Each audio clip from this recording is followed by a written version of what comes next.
Assalamualaikum warahmatullahi wabarakatuh. Pada kesempatan kali ini, kita akan masuki materi yang ketiga dalam diklat penyusunan rubrik asesmen unjuk kerja pada kurikulum Merdeka.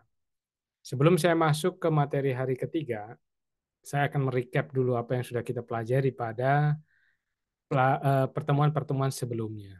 Yang pertama, pada pertemuan awal kita sudah belajar tentang konsep dari asesmen kinerja. Di bagaimana asesmen kinerja berbeda dengan jenis asesmen-asesmen lain, seperti asesmen tulis misalkan, atau asesmen lisan. Dan di situ juga disampaikan apa saja yang sebenarnya bisa diukur oleh asesmen kinerja. Prinsipnya seperti apa dari asesmen kinerja juga sudah disampaikan pada pertemuan yang pertama. Pada hari kedua, pada pertemuan kedua, kita sudah belajar tentang konsep dari rubrik. Di situ sudah dijelaskan bagaimana atau apa pengertian dari rubrik, kapan kita menggunakan rubrik, dan komponen apa saja yang ada di dalam rubrik. Serta sudah dijelaskan pula bagaimana jenis-jenis dari rubrik. Seperti kita ketahui ada rubrik holistik dan rubrik analitik. Dan untuk episode kali ini dan seterusnya, kita fokus pada rubrik analitik. Dan di hari ketiga, pada video kali ini saya akan menjelaskan tentang bagaimana menyusun rubrik menggunakan artificial intelligence. Jadi menyusun rubrik itu sebenarnya bisa digunakan atau bisa dengan cara manual, di mana pokok dari menyusun rubrik itu ada pada yang disebut kriteria. Ini sekali lagi sudah dijelaskan pada pertemuan kedua bahwa rubrik analitik itu terdiri dari kriteria dan juga deskripsi. Dan kemudian ada level atau tingkatan yang menggambarkan pemahaman secara gradasi, ya, dari mahir misalkan sampai kemudian butuh pendampingan misalnya. Jadi ada mahir, berkembang, cukup, butuh pendampingan. Misal seperti itu. Untuk yang sifatnya kualitatif misal. Atau bisa juga untuk tingkatan yang kuantitatif, kita memberi skor di situ. Misalkan dari skor 4 sampai turun skor 1. Disitulah yang disebut dengan gradualnya itu ya, bertahapnya itu di situ, tingkatannya itu adalah di situ. Jadi sekali lagi, ada kriteria, ada deskripsi yang dinarasikan secara gradual, lalu kemudian ada levelnya. Bisa menggunakan skor atau bisa menggunakan kualitatif. Seperti tadi, mahir, berkembang, cukup, ataupun juga butuh pendampingan. Misal seperti itu. Nah, pada kali ini, seperti tadi sudah di awal sudah disampaikan, saya akan menjelaskannya menggunakan AI cara membuatnya. Walaupun menggunakan manual pun, asal memenuhi tadi kriteria-kriteria tadi kita, itu bisa saja. Jadi kita harus menentukan dulu kriteria. Kriteria itu ditentukan dari mana? Ditentukan dari tujuan pembelajaran. Jadi kalau ada tujuan pembelajarannya, peserta didik mampu mendemonstrasikan pidato di depan umum, misalnya seperti itu. Maka pada saat kita membuat rubrik, kriterianya itu kemudian harus kita susun berdasarkan TP tadi. Berdasarkan kompetensi apa yang ingin dicapai oleh siswa melalui demonstrasi pidato. Sehingga kita bisa susun dulu kriterianya. Misalkan yang pertama adalah penggunaan bahasa yang sesuai dengan eh, karakteristik, penggunaan bahasa yang sesuai dengan misalkan kaidah gitu ya. Penggunaan bahasa yang sesuai dengan misalkan kaidah. Lalu kemudian yang kedua adalah isi dari pidatonya. Jadi pertama diksinya, pemilihan katanya. Kemudian yang kedua adalah tadi isi atau konteks dari pidato tersebut. Apakah sesuai atau tidak dengan tema. Kemudian yang ketiga karena dia pidato berarti yang diperlukan adalah intonasi. Jadi itu adalah kriteria-kriteria yang harus kita tentukan. Setelah kita menentukan kriteria, maka langkah selanjutnya kita tentukan deskripsinya. Misalkan pada kriteria intonasi. Deskripsi itu melekat pada yang namanya tadi, ada levelnya. Ada keterangan dari deskripsi. Misalkan, jika kita menggunakan kualitatif, maka misalkan mahir. Jadi, pada kriteria intonasi tadi, untuk yang mahir itu seperti apa? Misalkan ya, yang termasuk dalam kriteria mahir itu adalah dari sisi, sorry, yang termasuk dalam level mahir itu, ya, maka deskripsinya adalah misalkan peserta didik mampu menyampaikan pidato dengan intonasi yang jelas dan artikulasi yang tepat, misalnya seperti itu. Ini contoh ya. Oke. Nanti untuk level berikutnya yang lebih bawah, misalkan ditulis peserta didik mampu berpidato dengan menggunakan intonasi yang jelas, dengan artikulasi yang cukup baik, gitu misalnya. Nah, itu jadi digradasikan. Itu baru satu kriteria, yaitu intonasi. Kriteria yang kedua misalkan pemilihan diksi, pemilihan kata. Gitu. Dibuat seperti itu juga. Nah, itu kalau kita menggunakan manual. Tentu memerlukan proses. Nah, seiring waktu dan perkembangan teknologi, ya, sekarang teknologi sudah berkembang dan sejak pertengahan 2023 sampai sekarang, machine learning atau artificial intelligence, kecerdasan buatan, itu betul-betul sedang hype ya di segala sektor, termasuk juga di pendidikan. Oleh karena itu Bapak Ibu, yang perlu kemudian kita lakukan adalah bagaimana mengadapt ya, bagaimana kita kemudian mengadjust, bagaimana kita mengadopsi artificial intelligence ini dalam menyusun rubrik. Sehingga kita jauh lebih mudah, jauh lebih simpel dan lebih efektif dalam membuat rubrik dibanding ketika kita melakukan dengan manual gitu ya, seperti itu. Kemudian yang berikutnya juga bahwa meskipun ini disusun nanti dengan artificial intelligence atau kecerdasan buatan, bukan berarti bahwa kemudian kita tidak bisa mengedit, tidak bisa kemudian kita menyesuaikan. Nah, di sini meskipun nanti outputnya yang dihasilkan dari AI itu kemudian bisa kita sesuaikan, bisa kita koreksi, bisa kita cek dulu apakah ini sudah sesuai dengan yang kita inginkan atau tidak. Jika ada yang belum sesuai dengan kita inginkan, bisa kemudian kita modifikasi, menambahi, atau mungkin juga mengurangi hasil dari AI yang dirasa oleh kita deskripsinya kurang tepat, misalnya seperti itu. Nah, jadi sekali lagi menggunakan AI ini untuk membantu kita bekerja lebih cepat, lebih efisien, tetapi bukan berarti bahwa kemudian menyerahkan semuanya berdasarkan output dari rubrik. Seperti selalu saya sampaikan, bahwa artificial intelligence, machine learning, atau apapun yang dikeluarkan dari kecerdasan buatan, itu harus tetap kita waspadai. Waspadai ya lebih tepatnya, harus tetap kita cermati, tetap kita teliti. Apakah itu sesuai dengan kebutuhan kita? Apakah itu sesuai dengan apa yang ingin kita capai? Gitu. Oke? Baik, Bapak Ibu, bagaimana caranya? Kita akan menggunakan sebuah aplikasi. Aplikasi ini bernama Magic School. Ya, oke, saya langsung akan share screen. Ini adalah aplikasi Magic School. Oke, saya lihat dulu anotasi sepertinya di sini. Oh, anotasinya dinonaktifkan ya, sehingga saya tidak bisa coret-coret ini. Oke, tidak apa-apa. Kita akan lanjut. Jadi di sini Bapak Ibu, nama aplikasinya adalah magicschool.ai. Jadi kalau Bapak Ibu pertama kali, Bapak Ibu bisa langsung menuju magicschool.ai.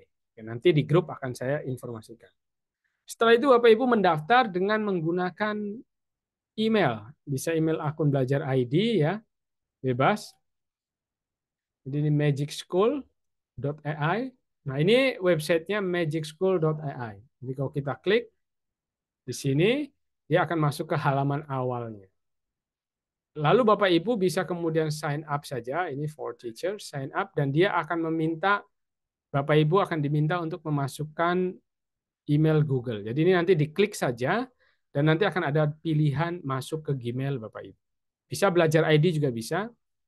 Udah sesimpel itu dalam mendaftar Magic School. Ya. Jadi cukup sign up with Google. Lalu masukkan akun Google Bapak Ibu. Bisa Gmail biasa, bisa belajar ID. Nah, nanti setelah masuk, maka akan diarahkan ke app.magicschool.ai.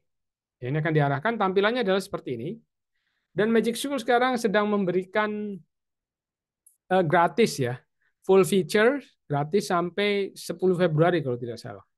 Jadi nanti Bapak Ibu silahkan dicoba dulu, dilihat-lihat dulu. Walaupun begitu nanti kalau misalkan sudah habis yang premiumnya gitu ya, giveaway premiumnya yang sampai tanggal 10 Februari tadi, selanjutnya Bapak Ibu tetap bisa menggunakan versi ini dengan versi atau akun gratis. Ya, tentu ada batasan, tapi ini sudah mencukupi kalau menurut saya ya. Nah, ini saya masih dapat jatah yang feature, full feature ya, sampai tanggal 10 Februari. Jadi silakan dicoba mendaftar segera.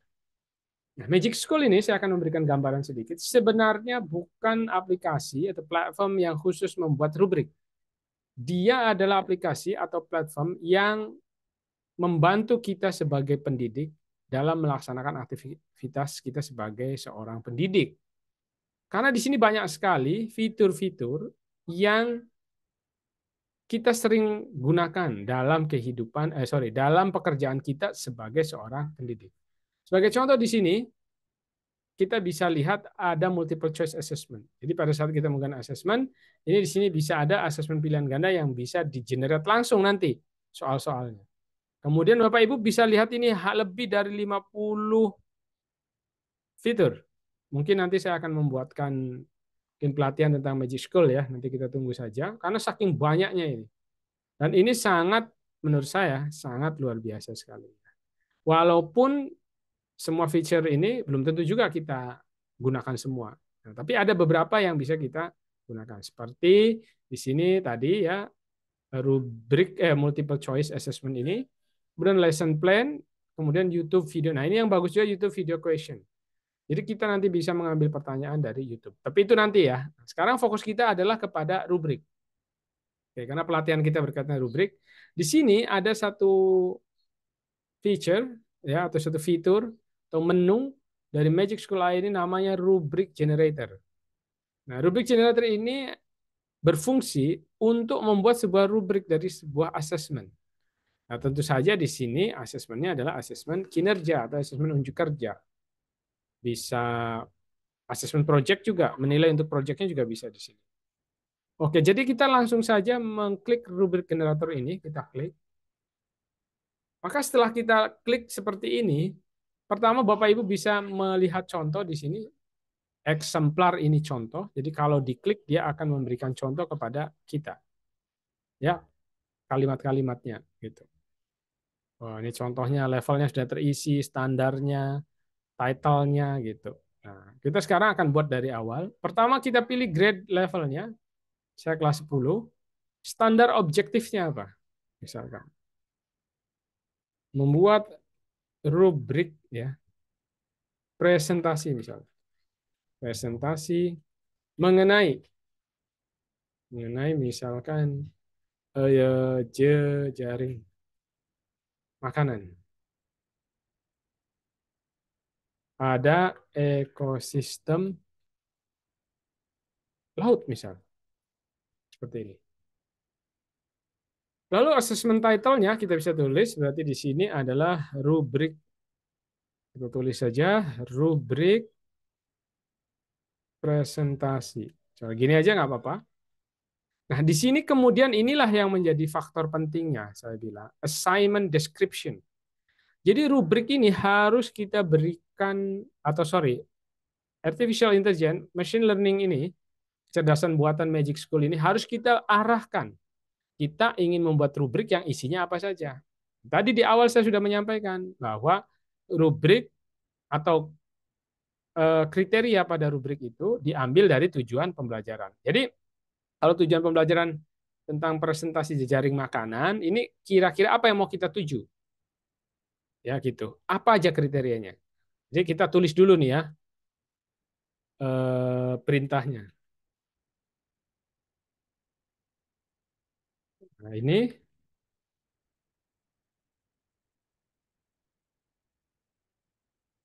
ini kita tulis dulu. Nah ini kita samakan saja. Nah, seperti ini ya. Dengan kriteria yang akan dinilai sebagai berikut. Jadi di sini kita harus menuliskan kriteria apa yang akan dinilai, sesuaikan dengan TP-nya. TP-nya adalah melihat presentasi mengenai jejaring makanan. Jadi yang pertama sekali ingat Bapak Ibu, ketika anak presentasi, sebenarnya yang akan kita nilai itu bukan slide presentasinya. Tapi yang akan kita nilai itu pertama adalah isi presentasinya, kedua kemampuan dia menyampaikan apa yang ada di dalam presentasi, dan yang ketiga adalah kemampuan dia dalam menjawab atau dalam menanggapi pertanyaannya. Oke. Baru setelah itu boleh kita masukkan kemampuan dia dalam membuat slide presentasi. Lalu intonasi suara boleh, tapi tujuan utamanya itu yang jangan sampai dilupakan. Ya. Jadi kriteria yang pertama adalah isi presentasi, misalkan menunjukkan keterkaitan dengan materi materi jejaring makanan. Bentar ya. Nah, ini secara jelas misal. Gitu. Menunjukkan keterkaitan dengan materi. Nah, bahkan kita bisa lebih spesifik isi presentasinya ya. Itu apa materinya? Misalkan isi presentasi menunjukkan misalkan di sini adanya eh, di sini misalkan adanya produsen, misal seperti itu, produsen, ya seperti ini adanya produsen, lalu kemudian konsumen, gitu, dan pengurai, decomposer.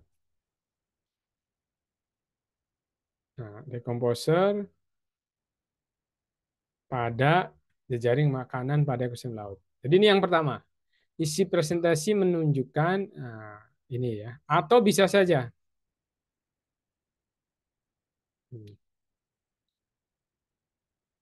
Ini ya, tapi oke lah kita kayak tadi aja ya, biar lebih jelas.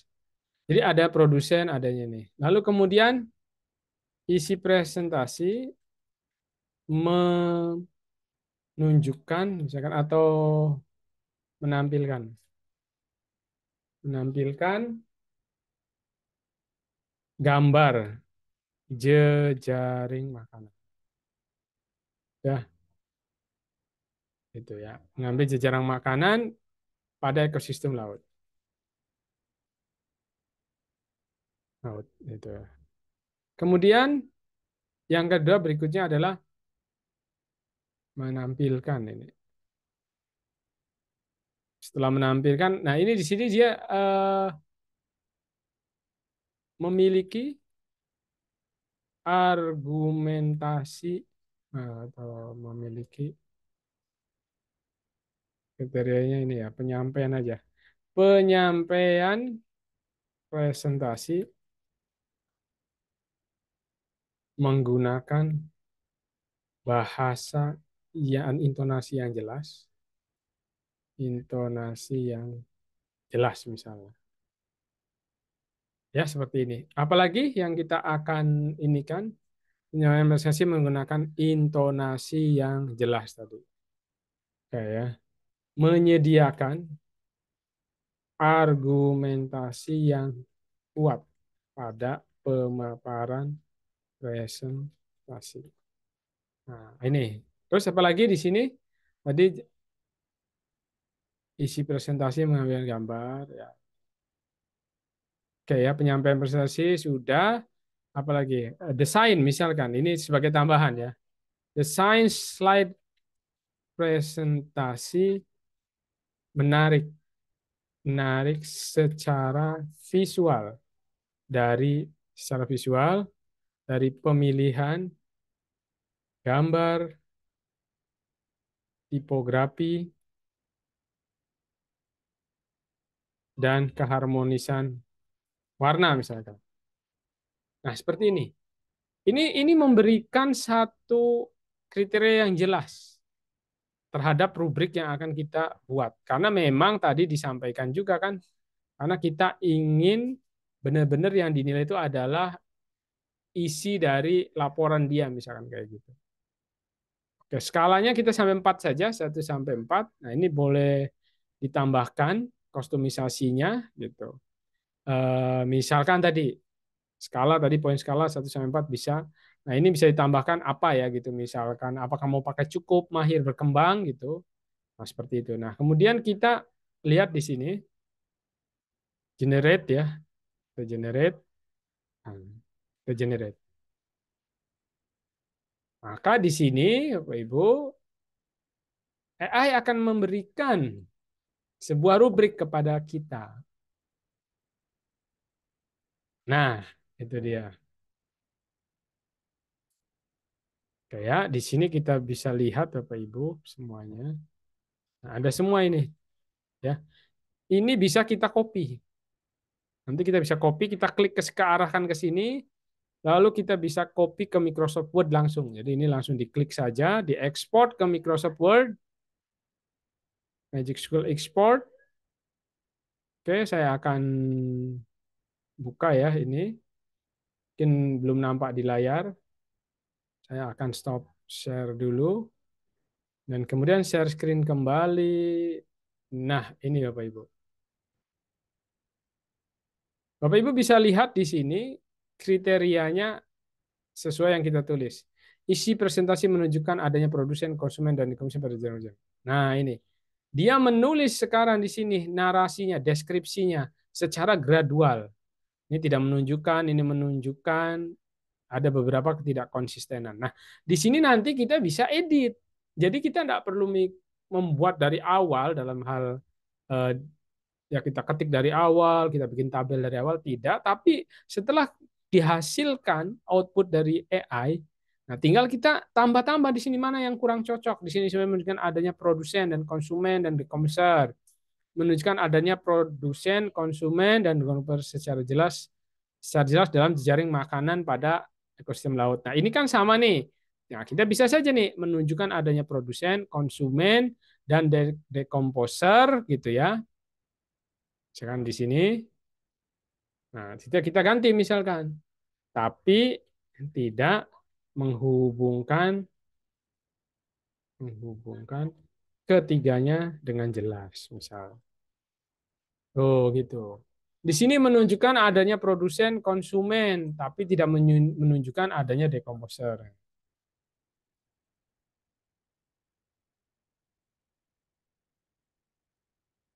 Nah, misal seperti ini. Yang ini menunjukkan adanya produsen, nah, produsen tapi tidak menunjukkan adanya konsumen dan decomposer. Jadi kalau yang di sini dia nggak nunjukin decomposernya saja, ya, yang poin ketiga. Tapi kalau poin kedua, dia nunjukin produsen tapi tidak menunjukkan konsumen atau decomposernya. Atau bisa kita ganti gitu kalimatnya. Menunjukkan ketiga komponen yang ada pada jejaring makanan. Kan ketiga komponen ini, produsen, konsumen, decomposer. Jadi bisa saja kita ganti gitu. Gitu ya. Jadi misalkan yang ini menunjukkan tiga komponen ya. Nah, ini nih. Karena ini paling gede nilainya berarti begini. Menunjukkan adanya produsen, konsumen, dan decomposer dan menghubungkan ketiganya dengan jelas dalam jejaring makan masak pada ekosistem laut. Atau bisa saja ini bisa kita ganti alternatifnya menunjukkan adanya tiga komponen dalam ekosistem dalam jejaring makanan dan menghubungkan ketiganya dengan jelas. Ini misalnya bisa kita ganti gitu ya. Misalnya dari sini kita copy aja nggak apa-apa gitu. Jadi sekali lagi yang tadi saya bilang, bisa aja ini menjadi ide gitu. Menunjukkan adanya tiga komponen jejaring makanan tetapi tetapi tidak menghubungkan ketiganya dengan jelas. Gitu. Nah, misalkan yang ini kita coba lagi, kita copy lagi. Menunjukkan adanya tiga komponen. Nah, kalau ini kita bikin menunjukkan cuma adanya dua komponen dalam jejaring makanan, gitu ya, dan tidak menghubungkan,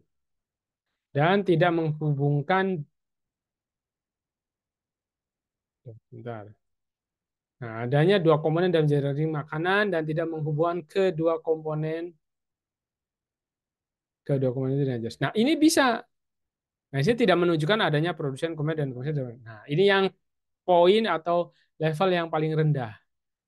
Nah, gitu ya. Jadi ini bergradasi kan. Di sini dia menunjukkan tiga komponen dan menghubungkan. Di sini menunjukkan tiga komponen tapi tidak menghubungkan. Di sini cuma nunjukin dua komponen. Itu yang disebut dengan gradasi, level gitu. Dari deskripsi yang sudah kita tentukan untuk masing-masing kriteria ini. Ini kriteria baru pertama nih. Nanti kriteria dua, isi presentasi menampilkan gambar jejaring makanan. Di sini yang nilai 4 adalah menampilkan gambar jejaring makanan pada ekosistem laut dengan jelas dan tepat.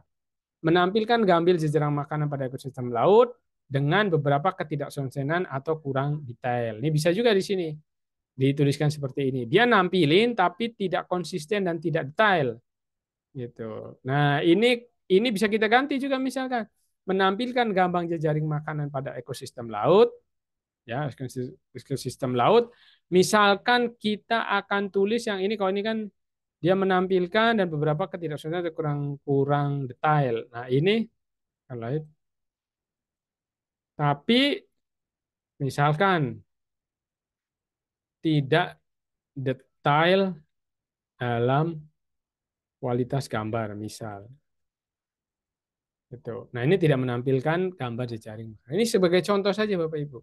Artinya bahwa kita bisa saja memakai langsung dari yang AI itu, tapi bisa juga kita modif. Ya, kita kan punya gambaran dari sini, jadi tidak harus mikir dari awal. Menyediakan argumentasi yang jelas, logis, dan kuat pada pemaparan presentasi. Menyediakan argumentasi yang cukup jelas dan logis. Jadi di sini dia cukup, gitu ya. Di sini dia kurang, di sini dia tidak. Berarti ini tidak usah kita ganti, ini udah cocok nih, gitu. Intonasi yang jelas menggunakan intonasi yang jelas, dinamis, dan menarik perhatian. Penyampaian prestasi menggunakan intonasi yang cukup jelas, namun kurang dinamis dan kurang menarik perhatian. Nah, ini dah menurut kita misalkan ini udah nggak usah dirubah berarti. Yang dirubah yang tadi aja, yang kriteria ke-1 dan kriteria kedua. Nah, udah jadi. Jadi itulah Bapak Ibu cara kita membuat sebuah rubrik. Nah, di sini untuk presentasi ya, untuk rubrik presentasi. Jadi bisa ditambahin presentasi tentang nah gini kan, jejaring makanan,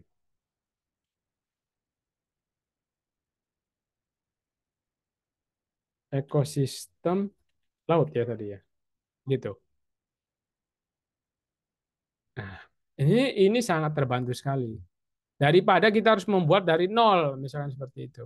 Dan sekali lagi ingat kriteria itu harus menunjukkan keterampilan apa yang akan kita nilai sesuai tujuan pembelajarannya. Berarti di sini keterampilan yang akan kita nilai ini kan ini, bahwa peserta didik itu bisa kemudian dia paham tentang apa itu produsen, apa itu konsumen, dan apa itu decomposer. Makanya harus dimasukkan dalam presentasi. Nah, ini menunjukkan kepemahaman mereka gitu ya. Jadi kalau misalkan tidak ada di sini, ya berarti dia misalkan tidak memunculkan ini, berarti kriteria kita kurang bagus. Karena ingat kriteria itu harus kriteria itu harus menjawab apa yang menjadi tujuan pembelajaran. Harus menjawab kompetensi apa yang mau dinilai. Kompetensi apa yang ada nanti dalam diri siswa gitu ya, maksudnya dalam yang dikuasai siswa itu ketika dia selesai melakukan ini. Nah, makanya ini ditulis berarti ini kemampuan dia dalam mengidentifikasi produsen dan decomposer. Nah, ini kan ke materinya gitu. Jadi kita tuh benar-benar menilai unjuk kerja tuh benar-benar sesuai dengan TP-nya gitu.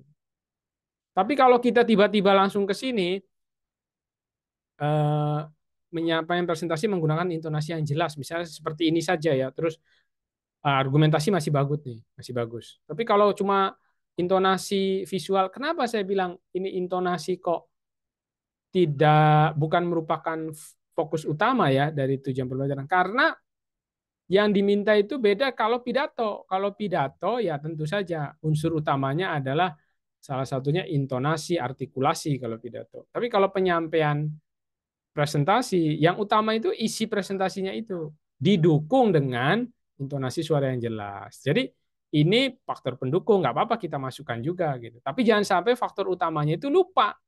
Jadi kita mau menilai presentasi siswa dari sisi materi pelajarannya itu gitu. Tapi yang kita masukkan ke rubriknya intonasi misalnya, lalu visualisasi, desain slide misalkan, desain slide presentasinya. Desain slide boleh gitu, tapi dia sebagai kriteria pendukung. Jangan sampai justru desain slide presentasi itu menjadi kriteria utama. Kan bukan pelajaran komputer misalkan, bukan pelajaran tentang PowerPoint. Kalau pelajarannya tentang PowerPoint, maka desain slide presentasi itu menjadi penilaian utama gitu. Tapi karena ini adalah menilai tentang pemahaman anak terhadap jejaring makanan, tapi bentuknya adalah atau metodenya adalah presentasi, maka materi itu dulu yang kita harus cantumkan sebagai penilaian utama. Nanti slide desain yang desain dari slide presentasi, intonasi itu sebagai pendukungnya. Jangan sampai yang pendukung ini dijadikan rubrik utama, jadikan kriteria utama dalam kita melakukan penilaian. Oke ya Bapak Ibu, baik, itu saja yang bisa saya sampaikan. Mudah-mudahan memberikan pemahaman kepada Bapak Ibu semua bagaimana menyusun sebuah rubrik gitu ya. Nah, di sini lebih enak lagi karena kita dibantu dengan menggunakan AI. Ini kan lebih mudah lagi. Kalau nggak pakai AI ya harus dari awal gitu. Jadi mengetik, bikin tabel dan segala macam. Tapi kalau ini kita tinggal melihat apakah ada yang perlu diubah atau tidak. Kalau ada yang sekiranya perlu diubah, kita ubah. Kalau tidak ya kita biarkan. Selesai jadi. Tinggal di copy paste tadi ke Word. Menjadi sebuah assessment ya sebagai instrumen dari assessment gitu untuk menilai ya, jadi contohnya adalah presentasi. Nah, bisa menilai jenis kinerja yang lain, jenis unjuk kerja yang lain. Nah, begitu Bapak Ibu ya, mudah-mudahan bisa dipahami dan nanti kalau ada kesulitan kita bisa berdiskusi di grup. Terima kasih. Assalamualaikum warahmatullahi wabarakatuh.